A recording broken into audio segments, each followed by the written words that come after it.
unexpected twist.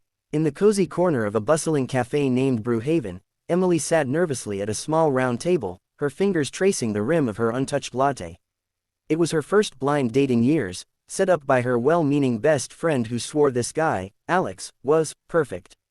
The cafe was alive with the murmur of conversations and the rich aroma of freshly ground coffee beans. Emily, a graphic designer scraping by on freelance gigs, had chosen a simple sundress that made her feel a bit more confident than she actually was. Alex arrived precisely on time, striding in with an easy confidence that turned heads. Tall, with sharp features and a tailored suit that screamed success, he flashed a warm smile as he spotted her. "Emily, I'm Alex. Sorry if I'm a bit overdressed, this was straight from the office." They shook hands, and as he sat down, Emily couldn't help but notice the subtle luxury of his watch, the kind that whispered wealth without shouting it. The conversation flowed surprisingly well at first. They bonded over shared loves of indie films and hiking trails just outside the city. Laughter came easy, and Emily found herself relaxing, forgetting her worries about rent due next week. But as the date progressed, things took a turn toward extravagance. Alex insisted on ordering the cafe's signature tasting menu, a flight of artisanal coffees paired with gourmet pastries, truffle-infused chocolates, and even a bottle of rare espresso liqueur that the menu proudly noted was imported from a small Italian distillery. "Life's too short for mediocre coffee," he said with a wink, and Emily, caught up in the moment, didn't protest. Hours slipped by, the sun dipping low outside the large windows, casting a golden hue over their table now cluttered with empty plates and half-drained glasses. Emily's heart fluttered when Alex reached across to brush a crumb from her sleeve, his touch lingering just a second too long. For the first time in months, she felt seen, valued. But as the waiter approached with the bill, reality crashed in like a cold wave. The total was staggering, $285, more than Emily's weekly grocery budget. Her freelance check had bounced that morning, and her credit card was maxed out from an unexpected car repair. Panic rose in her chest as she fumbled for her wallet, praying for a miracle. Let me just. I'll cover it," she stammered, but her voice cracked. Alex's eyes softened as he watched her count out crumpled bills, coming up woefully short. The waiter hovered awkwardly, sensing the tension. Emily's cheeks burned with humiliation. This perfect evening was ending in disaster, confirming her deepest fears that she didn't belong in moments like this. Before she could utter another apology, Alex placed his hand gently over hers, stilling her frantic movements. "It's on me," he said simply, his voice steady and kind, pulling out a sleek black card without a second thought. The waiter nodded gratefully and whisked away the leather folder. Emily blinked, tears pricking at her eyes. "You don't have to. I mean, I invited you, technically." Alex leaned in, his expression earnest. "Emily, tonight wasn't about the bill. It was about this, laughing, connecting. Money's just paper. Let me take care of it because I want to, not because I have to." As they stepped out into the cool evening air, he confessed over the sidewalk, "I'm the CEO of Vanguard Tech, but that's not who I am. Tonight, I was just Alex, hoping to make a girl smile." They walked together toward her bus stop, the city's lights twinkling like stars brought to earth. Emily realized that sometimes, the best stories aren't about grand gestures, but the quiet ones that say, "You're enough." And as he kissed her cheek goodbye, promising a second date on neutral, budget-friendly ground, she believed him. Story 2, Rainy Day Redemption. The rain pattered against the cafe windows like impatient fingers, turning the world outside into a blurry watercolor. Sarah had arrived early for her blind date at the steaming mug, shaking droplets from her umbrella and smoothing her damp hair. At 28, she was a kindergarten teacher with a passion for painting, but her bank account reflected the modest salary of her dreams. Her friend Lila had matched her with Jordan, a creative type, from an online app, and Sarah clung to hope despite the storm brewing both outside and in her wallet. She'd splurged on a new tube of oil paint last week, leaving her dangerously low on funds. Jordan burst in 5 minutes late, apologetic and charming, his curly hair tousled by the wind, carrying a leather messenger bag that looked well loved. "Sarah, God, this weather is brutal. I'm Jordan, sorry for the dramatic entrance." He was handsome in a boyish way, with laugh lines that crinkled when he grinned. They ordered simple drinks at first, her chamomile tea, his black coffee, but as stories unfolded about her finger-painting escapades with kids and his graphic novel illustrations, the orders escalated. A shared platter of scones with clotted cream, then macarons in every color, and finally, the cafe's famous affogato with imported gelato that melted decadently into espresso. The rain intensified, trapping them in a bubble of warmth and wit. Sarah shared her dream of exhibiting her art someday, and Jordan's eyes lit up, sketching a quick doodle of her on a napkin that made her laugh until her sides ached. For those hours, the world narrowed to their table, the storm a mere backdrop to budding sparks. But when the check arrived, $210, thanks to the impulsive dessert detour, Sarah's smile faltered. She'd calculated wrong, her debit card declined with an embarrassing beep, and she had exactly $47 in cash, stained from the rain. "Oh no, I thought I had more," she whispered, mortified, as Jordan glanced at the total. The waiter shifted uncomfortably, and Sarah wished the floor would swallow her whole. This was supposed to be a fresh start, not a fiasco. Jordan didn't hesitate. "It's on me," he declared, sliding his card across with a reassuring nod.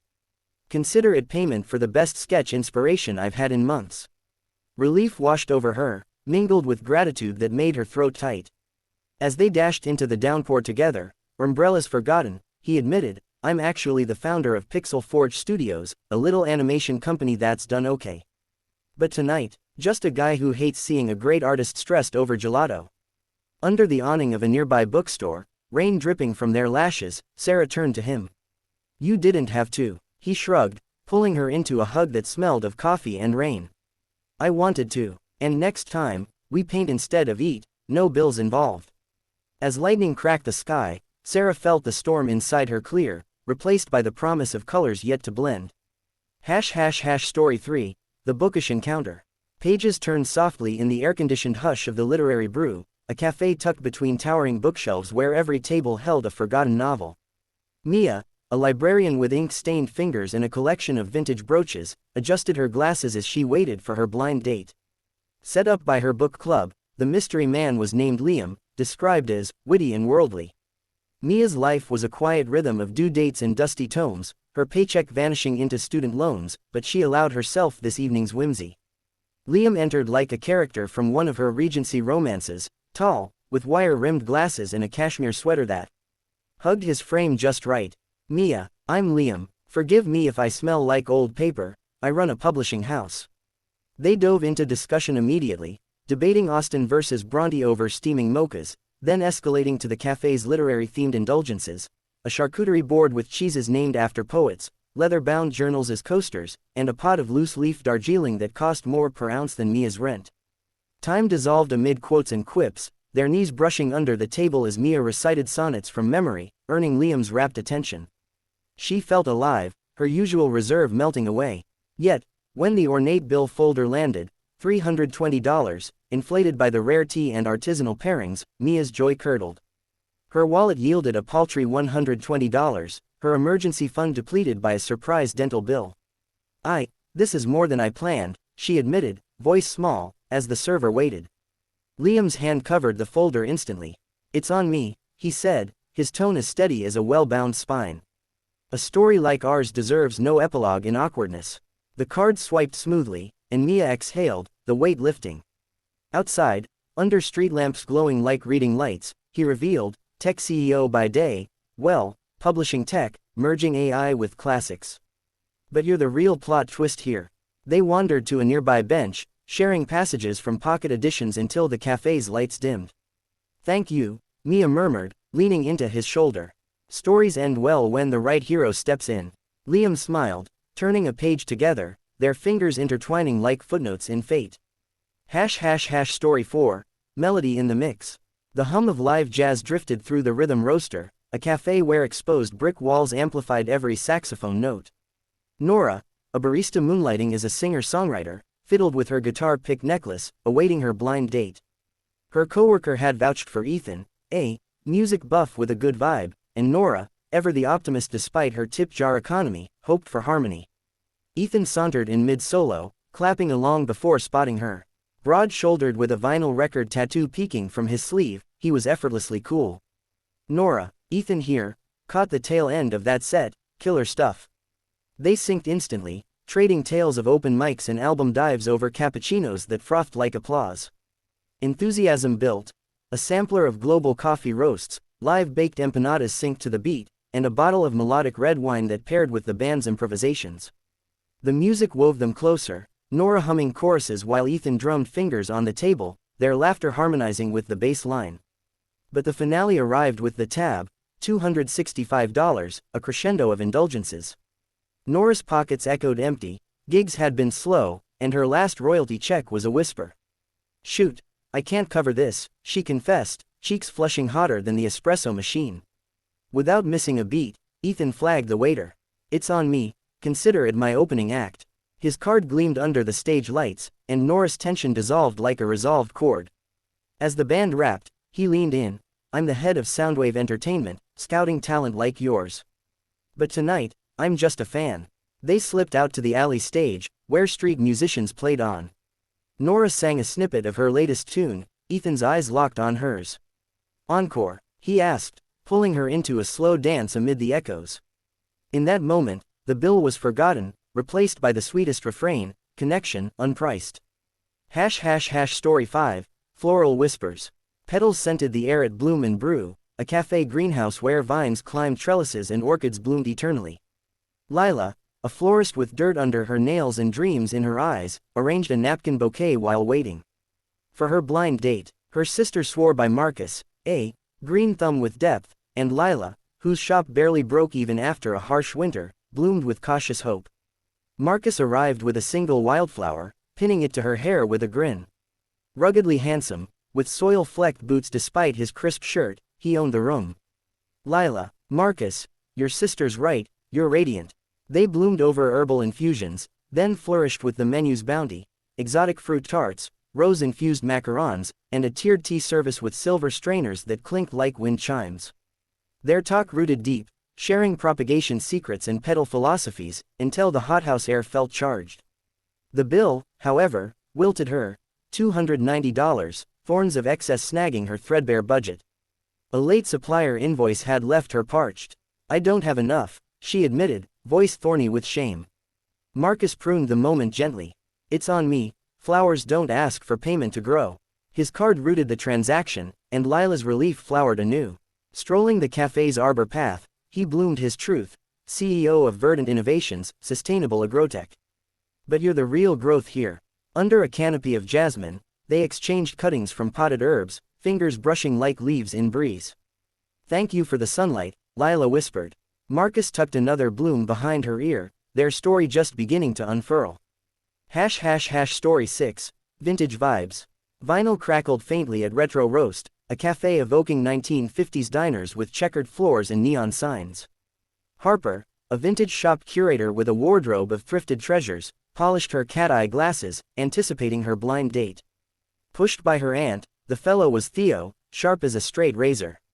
Harper's till rang sporadically, but optimism was her best accessory. Theo slid into the booth like a classic car, pompadour perfect, suit retro chic. Harper, Theo, dig the threads. They spun yarns over root beer floats, escalating to the diner's deluxe spread, milkshakes with malted whiskeys, sliders stacked high, and a jukebox serenade of quarters. The groove deepened, Harper twirling tales of era ephemera while Theo dropped album lore, their booth a time capsule. But the check crashed the record: $245, a skip in her sparse savings from a slow sales month. "Darn, short by half," she sighed, vinyl heart scratching. Theo flipped the script smoothly. "It's on me, call it my tip for the best spin." Card in play, the night revived. Cruising the neon-lit strip outside, he revved: CEO of Echo Archives, digitizing history. "But you're the genuine article."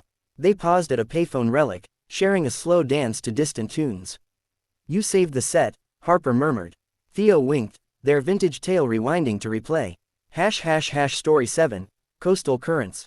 Waves whispered through open doors at Tide and Grind, a seaside cafe with salt-kissed air and driftwood tables. Riley, a surf instructor with sun-bleached hair and board shorts under her skirt, scanned the horizon for her blind date. Her buddy hyped Kaya as chill waves, deep talks, and Riley, riding freelance swells, caught the vibe. Kai washed in tanned and tousled, surfboard wax lingering on his hands. Riley, Kai, caught a set this morning, stoked to be here. They rode crest of conversation over iced lattes, cresting to seafood skewers, mango salsas, and chilled craft ciders that fizzed like breakers. Currents pulled them close, Riley recounting rogue waves while Kai mapped nautical charts, laughter cresting high. The tide turned with the bill, $275, undercutting her tip pool from a cancelled lesson. Wiped out on funds, she confessed, adrift in embarrassment. Kai anchored firm. It's on me, rides are better shared. Card secured the shore, and Riley surfaced grateful. Along the boardwalk, foam at their feet, he crested, CEO of Aqua Dynamics, Ocean Renewables. But you're the real tide turner. They dipped toes in surf's edge, waves applauding. You pulled me in, Riley said, linking arms. Kai grinned, their story swelling with the sea. # Story 8, Stellar Sparks. Constellations glittered on the ceiling of Astro Brew, a cafe observatory where telescopes peered at faux stars. Jordan, a different one, an aspiring astronomer with star maps in her bag, aligned her watch for the blind date. Her professor paired her with Nolan, stellar intellect, and Jordan, funded by grants not fortunes, orbited hope. Nolan rocketed in, telescope case in tow, eyes bright as novas. Jordan, Nolan, saw a meteor shower last night, cosmic timing. They charted courses over cosmic cocktails, launching to galaxy-garnished bites, nebula nougats, and a telescope viewing session with premium lenses. Orbits aligned in astrophysics anecdotes and wishes on, stars, gravity binding them. But the eclipse hit with the check, $310, black holing her adjunct pay from a grant delay. Out of orbit, she admitted, lost in void. Nolan realigned instantly. It's on me, universes expand freely. Card lit the path, and Jordan's darkness dispersed. Beneath the dome, telescopes forgotten, he unveiled, CEO of Stellar Tech, Space Comms. But you're my Big Bang. They stargazed through the roof, hands constellations entwined. You lit the night, Jordan breathed. Nolan pulled her closer, their cosmos colliding in endless light.